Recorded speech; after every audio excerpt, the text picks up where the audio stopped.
Halo, selamat siang. Suara saya terdengar? Terdengar, Dok. Selamat siang, Dok. Ya, siang semuanya. Ini total ada 33 orang ya yang masuk.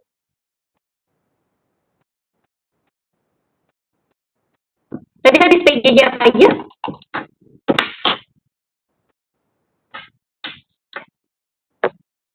Halo?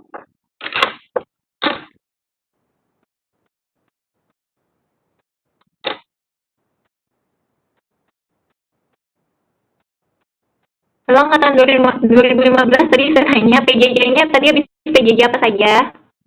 Tadi ada PJJ kedokteran gigi anak, sama ada yang prosto, Dok. Ada yang prosto, oke. Ini saya share screen udah kelihatan? Udah, Dok. Sudah ya? Bisa dibaca judulnya? Bisa jurnal review. Tentang jurnal review ya. Ini sebentar. Info rumah. Oke, hari ini saya Dr. Putri dari Departemen IKGM akan menjelaskan tentang jurnal review untuk mahasiswa profesi angkatan 2015. Jadi, mengingat sekarang kita PJJ ini banyak sekali keterbatasan ya, apalagi lagi pandemi gini kita kan nggak bisa kegiatan lapangan, jadi semuanya dialihkan menjadi kegiatan daring atau online. Berikut ini untuk angkatan 2015, saya akan memberikan jurnal review, tugas jurnal review. Tugasnya ini tugas individu ya. Tugasnya tugas individu, tapi sebelumnya akan saya jelaskan dulu bagaimana mekanisme cara penulisannya.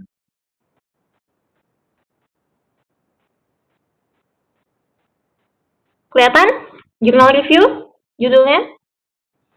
Kelihatan, Dok. Lihat, Dok. Oke, kita mulai dulu ya. Jadi nanti ketika kalian akan membuat jurnal reviewnya ini atau telaah kritis jurnal ini bentuknya beda waktu zaman kalian bikin SP dulu pas masih sarjana ya. Jadi bentuknya tidak sama. Kalau dulu pas kalian fase sarjana kan jurnal readingnya tuh lebih kalian cari jurnal, habis itu ditranslate, baru di situ kalian nanti cari kayak teori pendukungnya gitu kan ya? Betul? Betul ya? Nah, jadi kalau untuk tahap profesi ini saya pilihnya critical review journal atau telaah kritis jurnal. Jadi kalian benar-benar mendalami jurnal yang kalian baca itu atau artikel ilmiah atau penelitian yang telah kalian baca itu. Jadi nanti ketika kalian akan membuat jurnal critical review jurnal itu, kalian harus membuat identitas jurnal di bagian awal. Identitas jurnal itu nanti, jadi kalian jurnal yang kalian pakai itu harus 5 tahun terakhir. Harus 5 tahun terakhir. Kemudian kalau bisa jurnal terakreditasi ya, jangan jurnal predator atau jurnal-jurnal yang kurang jelas sumbernya dari mana ya. Elsevier boleh, apa boleh. Terus kalau bisa apa namanya? Jurnalnya itu benar-benar jurnal penelitian ya, jadi bukan artikel ilmiah. Soalnya saya kadang-kadang beberapa kalian ngasih jurnal tuh sebenarnya bukan jurnal penelitian, jadi kayak cuma karya ilmiah populer aja. Jadi orang bikin artikel, tapi dia ngambil sumber-sumber dari textbook atau jurnal lainnya. Tapi itu nggak bisa dipakai untuk jurnal review ya. Jadi untuk jurnal itu sendiri tuh harus terdiri dari apa aja sih sebenarnya? Jurnal yang baik itu yang kalian tahu? Ini bisa jawab? Jurnal yang baik itu harus terdiri dari apa aja sih? Jadi nanti kalian baca pilih jurnal juga nggak asal pilih aja. Soalnya saya kemarin sempat nih ngasih jurnal review ya, kayaknya pas yang waktu Panum tahun lalu ada yang nggak lulus station di KGM kan ya? Itu kan saya kasih tugas bikin jurnal review juga. Itu ada beberapa yang kasih jurnalnya tuh jurnal yang kurang baik, kurang bagus gitu. Maksudnya nggak sempurna lah untuk dilakukan telaah jurnal. Jadi kalau jurnal yang baik itu yang pertama harus punya judul ya. Harus punya judul. kemudian nama penulisnya tertera, baik itu misalkan dia penulisnya solo atau satu orang, atau dia melakukan penelitian secara berkelompok, jadi terdiri dari beberapa peneliti. Kemudian jurnal yang baik itu juga harus memiliki satu abstrak. Abstraknya itu sendiri harus disertai juga dengan keyword atau kata kunci. Setelah ada judul, penulis, abstrak, kata kunci, kemudian jurnal yang baik itu juga harus memiliki pendahuluan. Pendahuluannya di jurnal tuh apa sih, Dok? Sama nggak sih kayak bab 1 skripsi atau tesis? Nah, kalau untuk pendahuluan di suatu jurnal atau manuskrip, biasanya pendahuluan itu merupakan kombinasi dari bab 1 dan bab 2 di suatu skripsi atau tesis atau disertasi. Jadi itu pendahuluannya jurnal itu biasanya terdiri dari pendahuluan bab 1 skripsi kalian atau tesis atau disertasi, kemudian disertai dengan bab 2 atau tinjauan pustakanya atau studi pustakanya atau teorinya seperti yang kita ketahui ya, awam ketahui. Kemudian setelah ada pendahuluan, pasti selalu di jurnal itu ketika dia melakukan penelitian, jurnal yang baik pasti akan memaparkan metode penelitiannya. Jadi metode itu harus ada di jurnal yang nanti kalian pilih. Setelah ada metode, kemudian ada hasil atau hasil dari penelitiannya. Habis itu kan nanti setelah hasil, nanti ada pembahasannya juga. Habis setelah pembahasan kemudian ada kesimpulan dan saran. Setelah itu kemudian baru ada daftar pustaka atau daftar rujukannya. Jadi ini kalau misalkan istilah asingnya, jurnal ilmiah yang baik itu adalah memiliki IMRAD, Introduction, Method, Result, and Discussion. Sudah cukup jelas? Jadi itu nanti kriteria jurnalnya ya.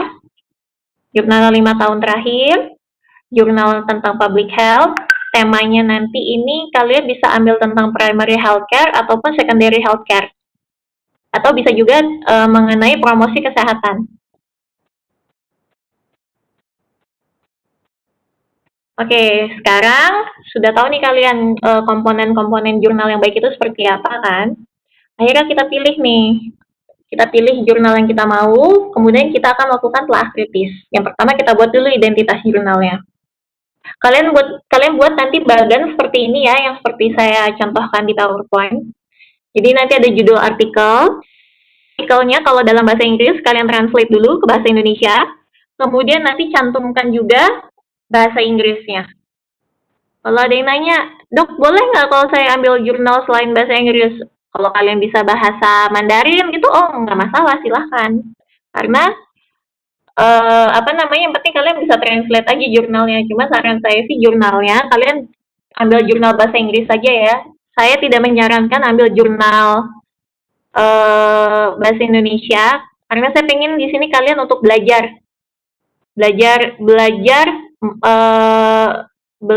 mengenai jurnal-jurnal asing. Jadi jangan jurnal bahasa Indonesia, jurnalnya harus dalam bahasa Inggris ya. Kemudian setelah ditranslate, dapat judul bahasa Indonesianya kalian tulis nanti, kemudian di bawahnya judul dalam bahasa Inggrisnya.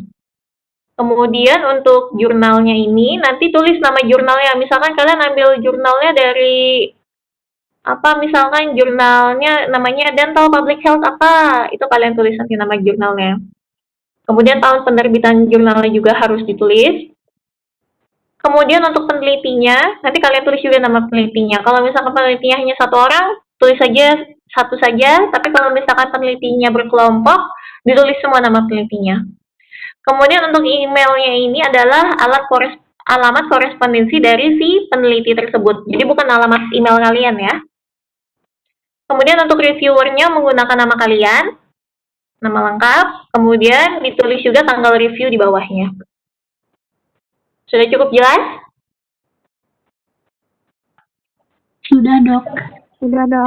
Siang, Dok. Izin bertanya, Dok. Iya, gimana?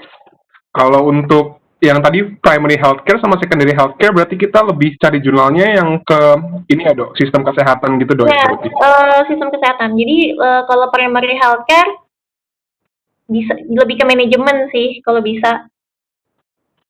manajemennya, atau enggak kalau misalkan nggak ada manajemen, misalkan kalau secondary healthcare tuh biasanya kasusnya kebanyakan manajemen. Kalau primary healthcare tuh bisa juga misalkan kayak program-program misalkan program apa, kes gilut, program kesehatan gigi mulut, bagaimana cara penerapan oral healthcare di primary healthcare tuh boleh. Atau enggak misalkan kalian mau bahas tentang Promkes di primary healthcare di negara lain boleh.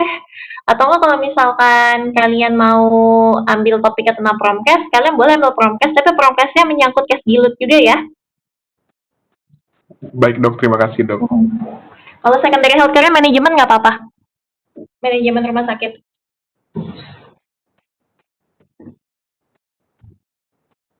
Oke, saya lanjut ke halaman berikutnya ya.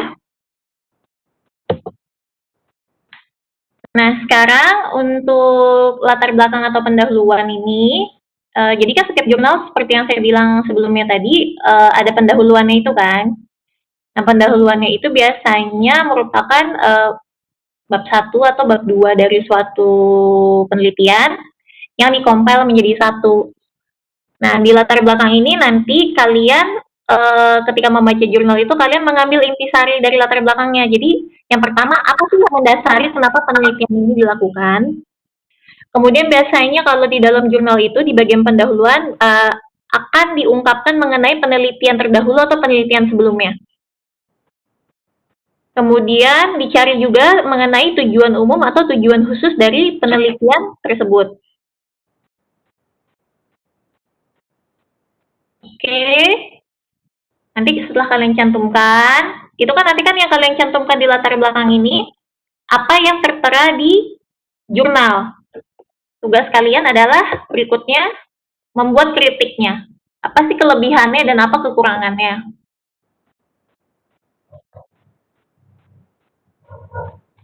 Nanti saya kasih contohnya ya, ini gambaran dulu aja ya. Nanti saya kasih contohnya tugas saya dulu. Oke, berikutnya setelah itu kita masuk ke tahap metodologi di dalam suatu jurnal. Jadi jurnal yang kalian baca itu kan harus memiliki metodologi penelitian. Nah, apa aja sih yang harus kalian cari di metodologi dari penelitian tersebut? Yang pertama, harus tahu desain penelitian dari jurnal penelitian tersebut. Desain penelitiannya apa? Apakah dia penelitian kuantitatif? Apakah dia penelitian kualitatif? Dena tepos lucu. Suaranya tolong ya. Si ternyata sama deh. Halo, suaranya tolong di-mute ya.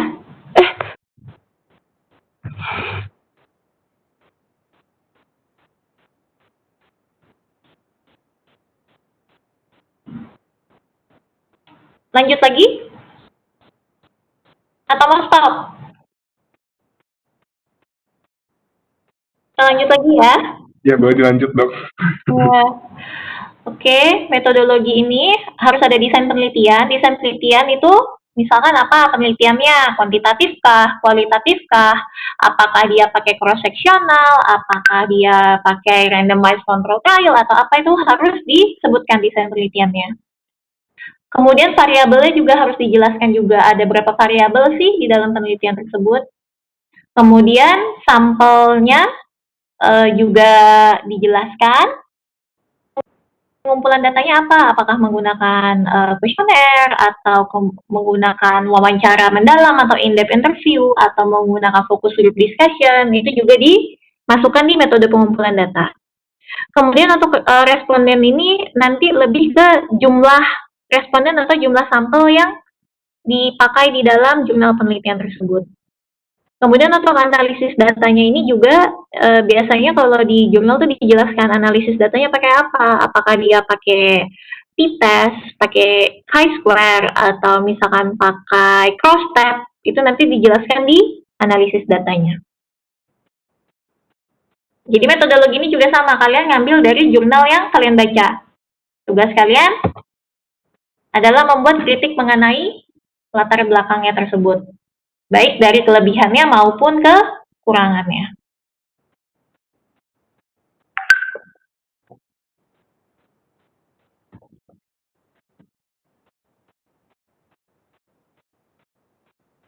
Saat ininya error, maaf ya, bentar.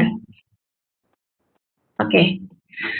Tadi udah latar belakang, sudah metodologi, sekarang kita masuk ke temuan. Temuan itu apa sih? Temuan itu biasanya merupakan hasil penelitian disertai dengan pembahasan dari penelitian tersebut. Jadi dia memaparkan temuan atau hasil dari penelitian. Jadi nanti kalian sini paparkan, apa aja sih dipaparin? Yang pertama bisa paparkan demografinya. Kemudian bisa memaparkan adanya perbedaan maupun hubungan yang ada di penelitian tersebut. Setelah kalian memaparkan temuan atau hasil yang ada dari jurnal tersebut, kalian buat kritiknya juga. Kritik dari temuan tersebut, kelebihan dan kekurangannya. Kemudian di jurnal itu pada bagian akhirnya pasti nanti akan masuk ke bagian kesimpulan dan saran. Jadi di bagian kesimpulan dan saran itu kalian akan memaparkan kesimpulan dan saran yang telah dibuat oleh peneliti. Jadi paparin semua tuh kesimpulan dan saran yang telah dibuat oleh peneliti yang menulis manuskrip tersebut. Tugas kalian nanti adalah membuat kritik dari kesimpulan tersebut. Misalkan nih kesimpulannya dari misalkan penelitiannya dilakukan di Irak gitu, terus kalian, oh Irak itu kan negara berkembang ya, negara dunia ketiga, jadi kalian bisa aja di bagian kritiknya kalian menambahkan di bagian kekurangan. Akan lebih baik jika penelitian ini disarankan dilakukan juga di negara dunia ketiga lainnya seperti negara apa gitu. Itu contohnya ya, contoh kritiknya ya. Nah, yang bagian akhir ini adalah refleksi penelitian dengan konteks lokal di Bali. Ya, kayaknya kalau di Bali terlalu sempit, kayaknya di Indonesia kali ya. Konteks penelitian dengan di Indonesia.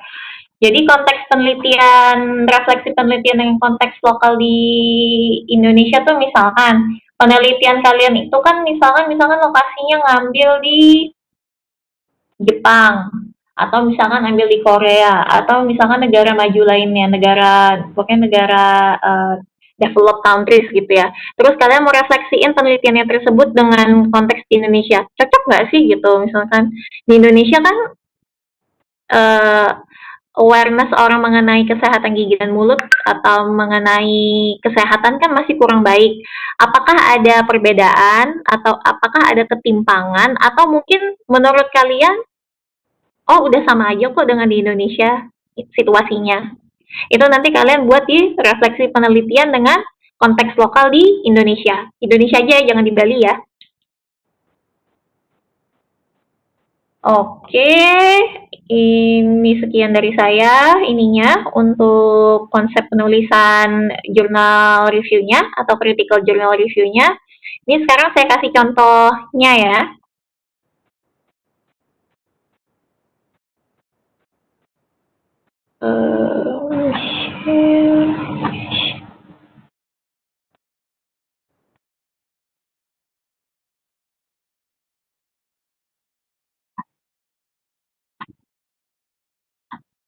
Kelihatan?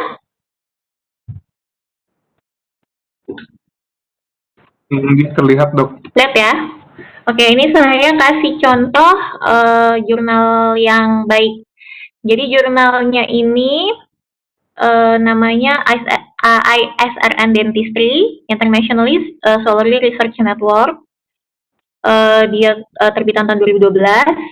Terus ini kelihatan ya, research artikel penelitian.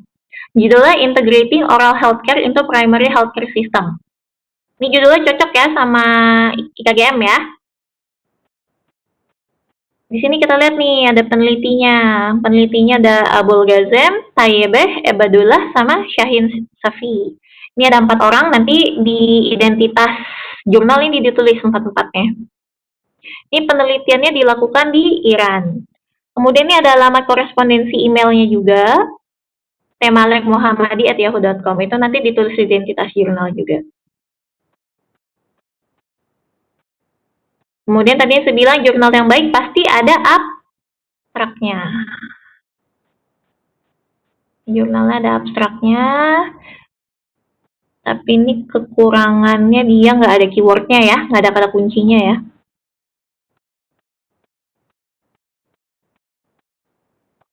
Oke, habis itu seperti saya bilang tadi ada introduction atau pendahuluan.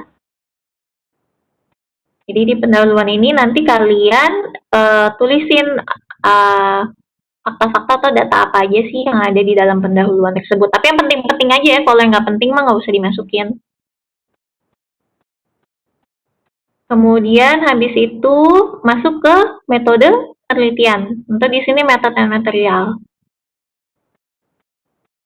Jadi dari metode dan material ini nanti ketahuan nih sampelnya ada berapa, jenis penelitian juga ditulis kan, ada apa nih, cross sectional analytical method gitu kan. Ini penelitian cross sectional atau potong lintang. Kemudian metode penelitian ini apa, dia menggunakan metode pengumpulan datanya menggunakan kuesioner. Kuesionernya apa? Dijelaskan juga di sini, kuesionernya ternyata piloted questionnaire atau kuesioner yang sudah diuji cobakan.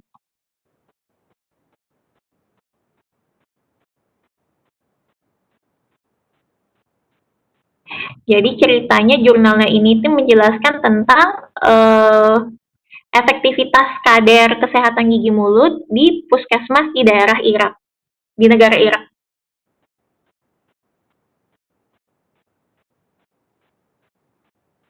Terus nanti ini result ini masuknya di temuan juga ya.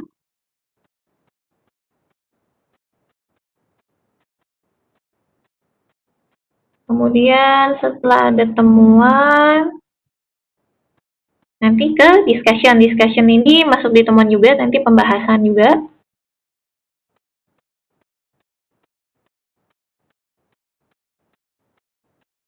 Nah, cuman nanti kalian mesti hati-hati nih, kadang ada di beberapa jurnal, kesimpulan dan saran itu masuknya di diskusi. Di diskusi, jadi kalian mesti baca yang paragraf akhir-akhirnya banget, yaitu biasanya suka baru-baru bisa kita tahu, oh ini ternyata kesimpulan dan sarannya. Ini biasanya terutama ditemukan kalau di jurnal bahasa Inggris. Kalau jurnal yang berbahasa Indonesia tuh biasanya simpulan dan saran mereka punya subjudul tersendiri.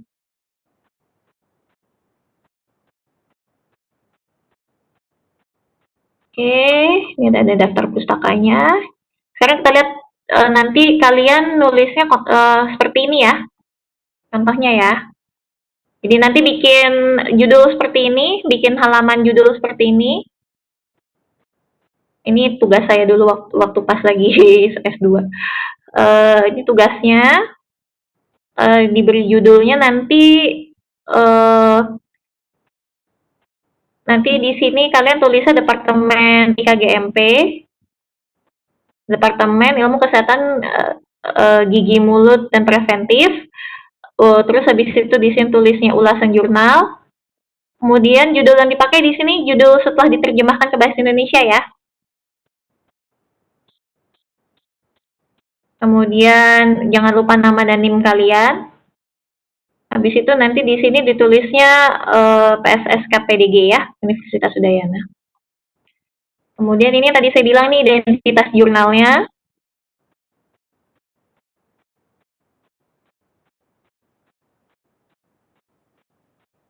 Ini latar belakangnya.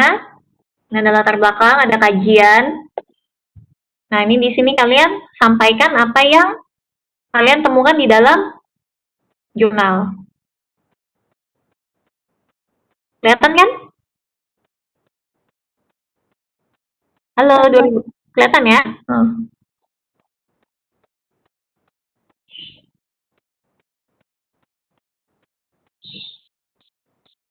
Nih, jadi tadi saya bilang tadi kan, pendahuluan dijelaskan kenapa sih penelitian ini dilakukan. Oh, ternyata penelitian ini dilakukan gunanya adalah membuat layanan Kes Guilut itu bisa terintegrasi di dalam jaringan pelayanan kesehatan primer. Kenapa ini dilakukan? Karena pemerintah di Iran tuh berharap pelayanan Kes Guilut itu bisa diakses oleh semua warga negara atau seluruh masyarakat. Bagaimana sih caranya supaya terjadi integrasi pelayanan Kes Guilut itu? Maka mereka menggunakan kader kesehatan. Jadi auxiliary health worker ini Itu bahasa Inggrisnya kader ya, keren ya namanya ya. Jadi bahasa Inggrisnya kader ini, auxiliary health worker. Kalau bahasa Irannya ini behpars. Jadi bagaimana caranya supaya pelayanan case gilut itu merata? Mereka menggunakan kader selain dokter gigi dan perawat gigi. Jadi dokter gigi sama perawat gigi cuma ada di puskesmasnya sana aja, di primary healthcare-nya aja. Cuma kalau untuk yang memberikan edukasi atau bagaimana, mereka menggunakan kader. Nah, habis itu disertai, mereka juga cerita juga nih di jurnalnya, ada penelitian terdahulu di Bangladesh, Indonesia, Nepal, dan Tanzania.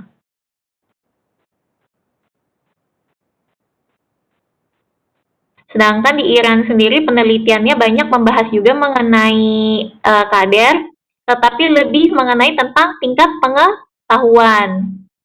Tetapi tidak spesifik terhadap uraian tugas dan pelayanan case gilut yang diberikan kader ke masyarakat. Setelah kalian bahas tentang pendahuluannya, habis itu jangan lupa tujuan umumnya.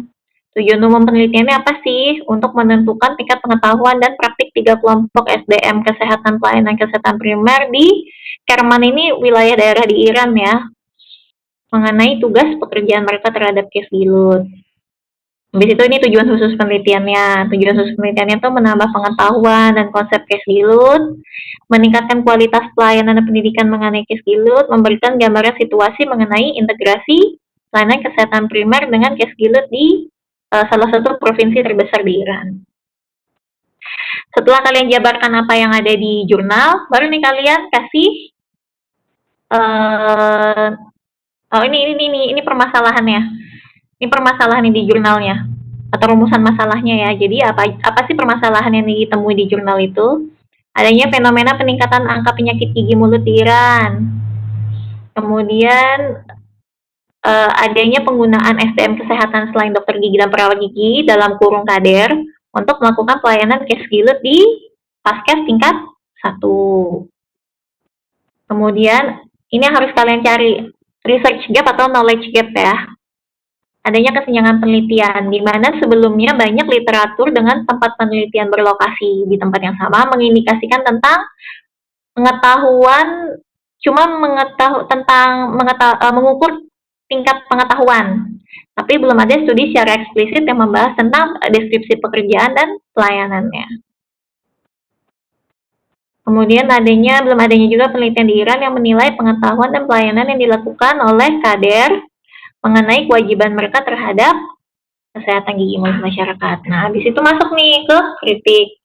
Tadi ada kelebihan dan kekurangan. Ini di sini kritiknya di kelebihannya. Kelebihan dari jurnalnya adanya pertama, uraian masalahnya dijelaskan secara mendetail. Kemudian ada evidence-based data yang didukung oleh data kuantitatif. Didapatnya dari mana? Dari survei kesehatan gigi mulut nasional di Iran mengenai peningkatan angka DMFT. Kemudian isunya ini yang dibahas tuh relevan karena sesuai dengan tujuan WHO yaitu Global Goals for Oral Health pada tahun 2020. Terus kemudian ini kekurangan dari latar belakangnya kayak gini. Isu yang terkandung dalam latar belakang hanya berdasarkan kajian teori dan data kuantitatif ditampilkan hanya sebagai pelengkap untuk mempertajam isu yang ada. Jadi ini kritiknya kayak gini ya, kurang lebih ya, nanti kalian buat ya. Kemudian masuk ke metodologi. Nah, metodologi ini apa aja sih yang dikaji? Ini desain penelitian tadi kan juga tertulis ya di jurnalnya, desain penelitiannya cross-seksional. Ini variabelnya ada 2 variabel bebas dan 1 variabel terikat. Variabel bebasnya nanti kalian jelasin apa, variabel terikatnya apa. Kemudian sampelnya itu mereka meneliti 3 kelompok SDM, yaitu adanya kader, adanya health visitor, sama health technician. Kemudian metode pengumpulan datanya menggunakan metode kuesioner yang telah diuji cobakan atau piloted questionnaire. Respondennya itu mereka mendapatkan 157 dari 225 SDM kesehatan di paskes tingkat 1 di Kerman. Analisis datanya juga dijelaskan di jurnal menggunakan chi-square dan Pearson correlation test. Kemudian kalian buat kritiknya, kelebihannya seperti ini. Jadi kalian kan tadi udah tahu kan jurnal tuh metodologi yang bagus tuh seperti apa. Dibilang nih, oh nih jurnalnya oke nih, kenapa? Karena kerangka metodologinya dirancang dengan cukup lengkap. Ada desainnya, ada variabelnya, metode pengumpulan data, dan analisis datanya dijabarkan secara mendetail. Kemudian metode pengumpulan datanya juga dijelasin tuh detail, penelitinya menggunakan metode piloted questionnaire. Terus dijelasin juga scoring dari questionnaire tersebut seperti apa. Itu kan jadi nilai plus buat jurnalnya kan. Kemudian dicantumkan juga lokasi penelitian, jumlah responden, terus ethical clearance atau etiknya juga dijelaskan sama si peneliti. Kemudian diperkuat lagi dengan adanya analisis data statistik menggunakan chi-square dan Pearson correlation test. Kekurangannya apa sih? Oh, kekurangannya dia nggak ngejelasin nih sampelnya nyarinya pakai apa nih? Apakah dia pakai kuota sampling? Apa mungkin dia sampelnya ya udah total sampling aja. Jadi jumlah kadar yang ada ya itu semua dijadiin sampel. Itu nggak dijelasin sama dia teknik pemilihan responden yang kayak gimana. Kemudian nggak dijelasin juga mungkin apa namanya kriteria inklusi eksklusi responden seperti apa mungkin nggak dijelasin, jadi kurang lengkap. Kemudian ini yang saya bilang, ini perlu penambahan data primer berupa in-depth interview dengan key person maupun stakeholders yang berwenang sehingga data semakin valid. Jadi kalau tadi kita lihat jurnal sekilas, itu kan mereka cuma menggunakan kuesioner aja.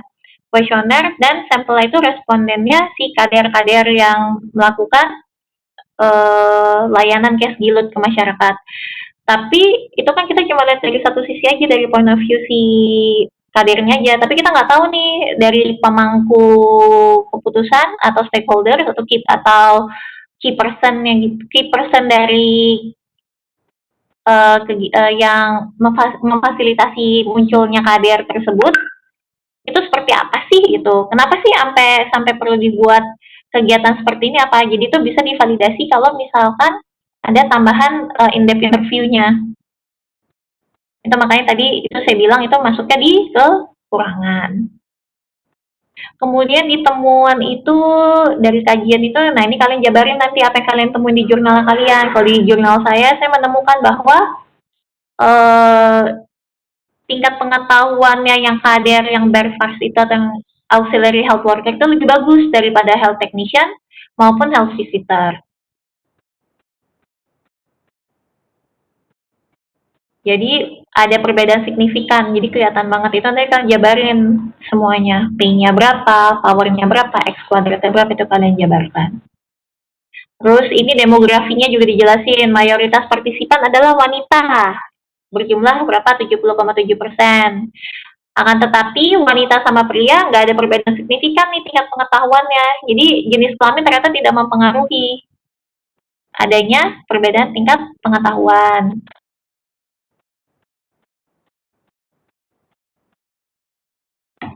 Kemudian hasil dari penelitian menunjukkan hubungan yang lemah antara pengetahuan umum mengenai cash gilut dan tanggung jawab dari 3 kelompok karir yang ada. Kurang lebih kayak begini ya, nanti kalian sertain aja ya. Nah ini kritiknya nih, misalkan kelebihannya, pendeskripsian hasil temuan sudah relevan dengan apa yang menjadi isu dan tujuan di latar belakang penelitian. Ternyata hasil temuannya ini udah relevan nih sama latar belakangnya, cocok gitu kan. Terus dari hasil temuan kita bisa ngelihat juga nih efektivitas integrasi pelayanan cash gilutnya di dalam primary healthcare atau vaskes tingkat 1. Oh ternyata emang pakai kader ini efektif nih buat di negara berkembang kayak Iran karena masyarakatnya nggak semuanya pergi ke vaskes tingkat 1. Kekurangannya apa sih? Kekurangannya itu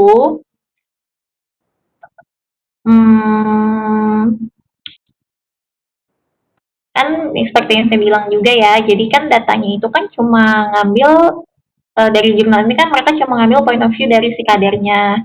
Tapi alangkah bagusnya lagi kalau misalkan ada data primer dari masyarakat yang berada di bawah perawatannya mereka.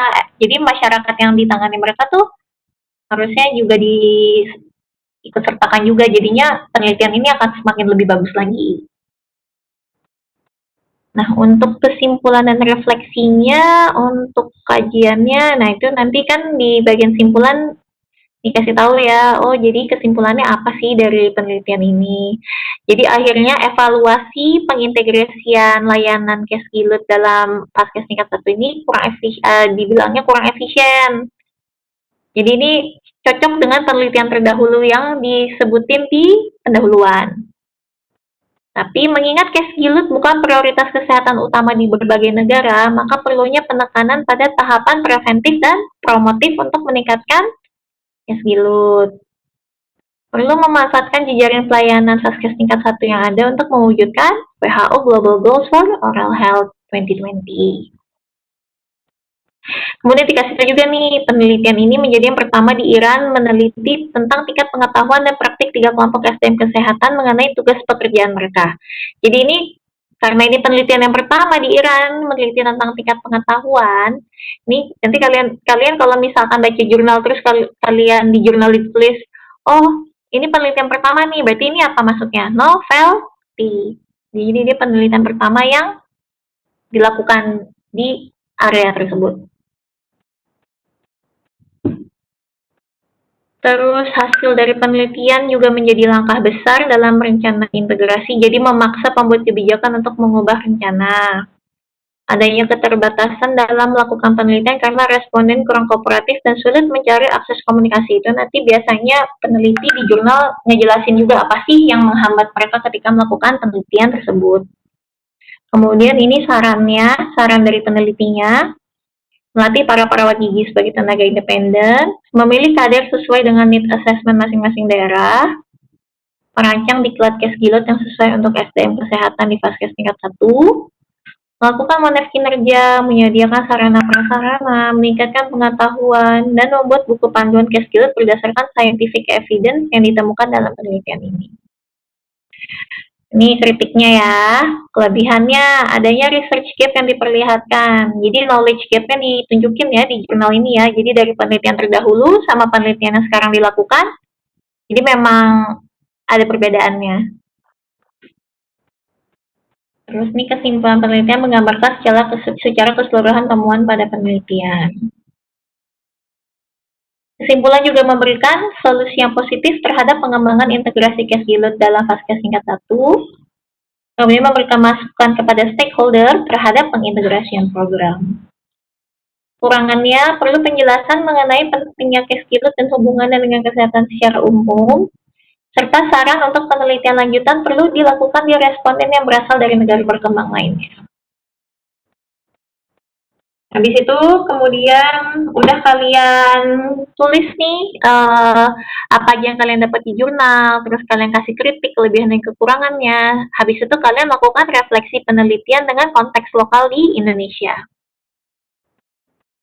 Jadi kan kalau kita lihat di pendahuluannya kan udah dibilang kan penelitian mengenai tentang kader kesehatan gigi atau integrasi Casgilut di Faskes tingkat 1 tuh di Indonesia juga pernah dilakukan. Nah, apa sih yang bikin Indonesia atau Bali mirip dengan penelitian yang dilakukan di Iran tersebut? Itu kalian jelasin nanti. Kalian jelaskan nih, kalau saya cerita nih, oh ternyata 24 berdasarkan Riskesdas 2013, 24% masyarakat di Bali itu punya masalah Casgilut dan 4,1% masyarakat yang hanya 4,1% masyarakat yang menyikat gigi dengan benar sesuai dengan waktunya. Padahal Bali itu punya rasio dokter gigi ketiga tertinggi di Indonesia, yaitu 23 banding 100.000. Kondisi ini membuat kita dapat menyimpulkan bahwa tahapan preventif dan promotif di pelayanan kesehatan tingkat pertama tidak berjalan dengan baik. Meskipun rasio dokter gigi terlihat tinggi, akan tetapi penyebarannya lebih banyak di Denpasar dan ibu kota kabupaten lainnya. Di desa dan daerah pelosok lainnya masih sulit untuk menemukan dokter gigi di layanan kesehatan tingkat pertama.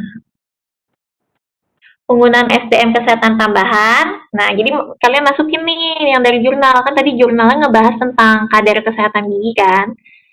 Di sini saya waktu pas bertugas saya masukin nih penggunaan SDM kesehatan tambahan Baik itu bisa aja kader ataupun dokter umum di vaskes tingkat satunya atau paramedis seperti perawat gigi atau mungkin orang caslingnya kesehatan lingkungannya itu bisa membantu dokter gigi dan perawat gigi di Iran, bisa juga diaplikasiin di Bali atau di Indonesia.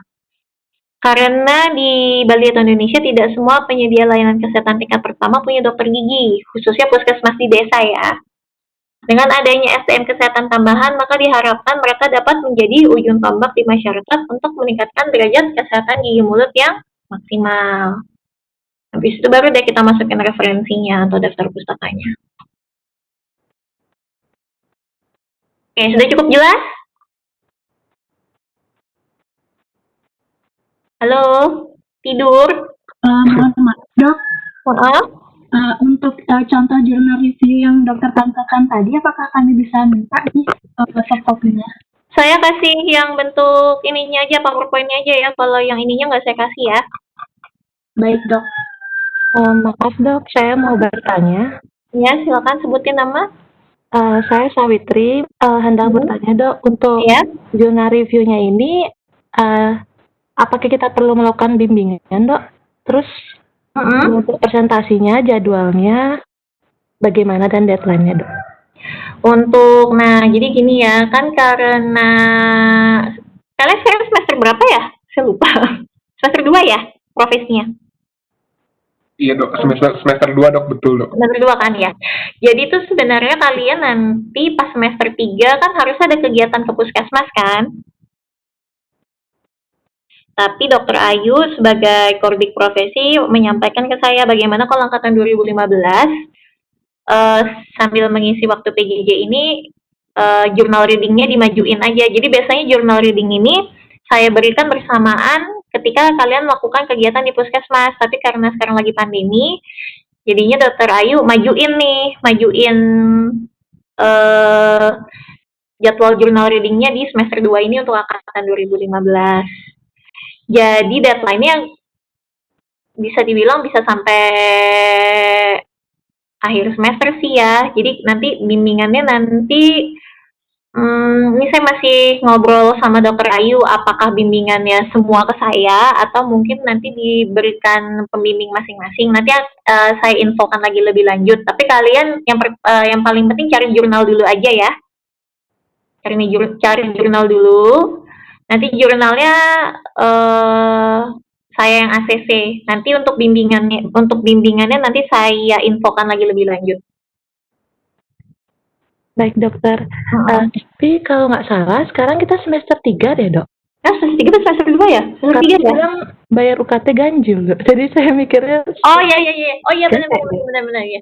Benar, berarti benar yang kata Dokter Ayu bilang. Jadi harusnya kalian tuh sekarang ke puskesmas, tapi kan belum bisa. Jadinya kalian jurnal readingnya dulu nih dimajuin sambil kita nunggu MOU UNUT itu di ACC sama Dinkes Badung. Jadi soalnya kemarin itu MOU kita sempat bermasalah. Jadi saya sempat kirim mahasiswa sarjana ke puskesmas tuh ditolak dengan alasan MOU-nya udah expired. Jadi ini lagi proses ACC MOU lagi. Nanti kalau misalkan ACC MOU-nya sudah oke, nanti baru stase puskesmas jalan, nanti kalian punya dosen pembimbing, yaitu dokter dari puskesmas sama dokter dari rumah sakit UNUT. Nanti mereka akan ngasih materi mengenai primary healthcare dengan secondary healthcare. Gitu. Jadi yang sekarang ini kita jurnal reading waktunya ini panjang sih, biasanya memang 1 semester sih. Jadi jurnal reading ini seolah-olah kayak apa ya, kayak SP-nya kalian lah gitu. SP individu ya, soalnya kalau nanti yang tugas dari puskesmas maupun dari rumah sakit itu biasanya nanti tugas berkelompok. Ada yang mau ditanyakan lagi? Maaf dok, berarti kita tetap ke rumah sakit nggak dok? Maksudnya ke puskesmas nggak dok? Enggak, lewat ini. Daring, semuanya daring. Oh daring. Semuanya daring. Jadi nanti kalau kakak kelas kalian dulu kan surveinya kan mereka turun langsung ke masyarakat. Nanti surveinya untuk angkatan 2015 kalau kita masih pandemi dan angka COVID-nya masih tinggi, kita nanti kemungkinan akan menerapkan namanya telesurvei, jadi survei jarak jauh. Telesurvei ini yang sekarang dilakukan sama angkatan 2017 yang lagi buat skripsi. Jadi mereka pakai kuesioner, mereka mengadakan survei atau kuesioner, tapi menggunakan G-Form atau Google Form. Online jadinya sistemnya nanti. Jadi tetap ada kegiatan puskesmas ada, tapi ya daring. Jadi nanti kalian ya online juga sama dokter pembimbing dari puskesmas dan dari rumah sakitnya itu. Ada yang mau ditanyakan lagi?